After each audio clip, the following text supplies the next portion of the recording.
चलिए दोस्तों बात करते हैं इसी को नई क्वेश्चन के बारे में। इस क्वेश्चन में एग्जामिनर ने कहा दो संख्याओं ए और बी के एचसीएफ और एलसीएम का अनुपात 1:30 है और एचसीएफ और एलसीएम के बीच का अंतर 493 है। ए और बी के युग्मों की संभावित संख्या क्या होगी, यह एग्जामिनर ने मुझसे पूछा है। तो चलिए आइए सॉल्व करते हैं। इसमें दो संख्याएं ए और बी का एचसीएफ और एलसीएम का अनुपात दिया हुआ है। एचसीएफ और एलसीएम का, एचसीएफ जो होता है वो कॉमन फैक्टर होता है, सबसे बड़ा नंबर होता है, और एलसीएम के अंदर क्या होता है, एक नंबर ए होगा, दूसरा नंबर बी होगा और उसके साथ में हमेशा एचसीएफ मल्टीप्लाई होगा।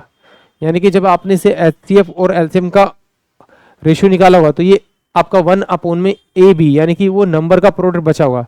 तो सिंपल सी बात है, आप इस 30 के फैक्टर तोड़ दीजिए, आपको आपके पेयर्स मिल जाएंगे।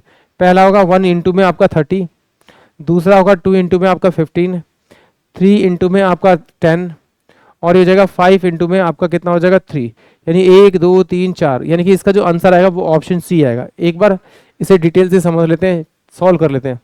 देखिए एग्जामिनर ने कहा कि आपका एचसीएफ जो है अपोन में जो आपका एलसीएम है उसका जो रेशियो देखा है 1 में आपका 30 दे रखा है।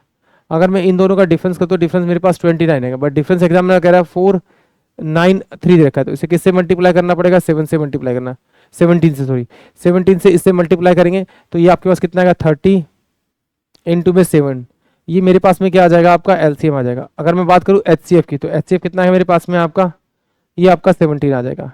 अब मुझे वो नंबर्स निकालने हैं, तो मैंने माना कि ए इंटू में 17 एक नंबर होगा, बी इंटू में 17 आपका दूसरा नंबर होगा, बराबर में आपका एलसीएम यानी कि 30 इंटू में 17 इंटू में एचसीएफ क्या है 17।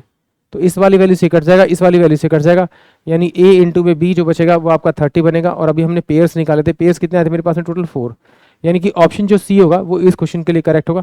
आई होप आप सभी क्वेश्चन समझ में आया होगा।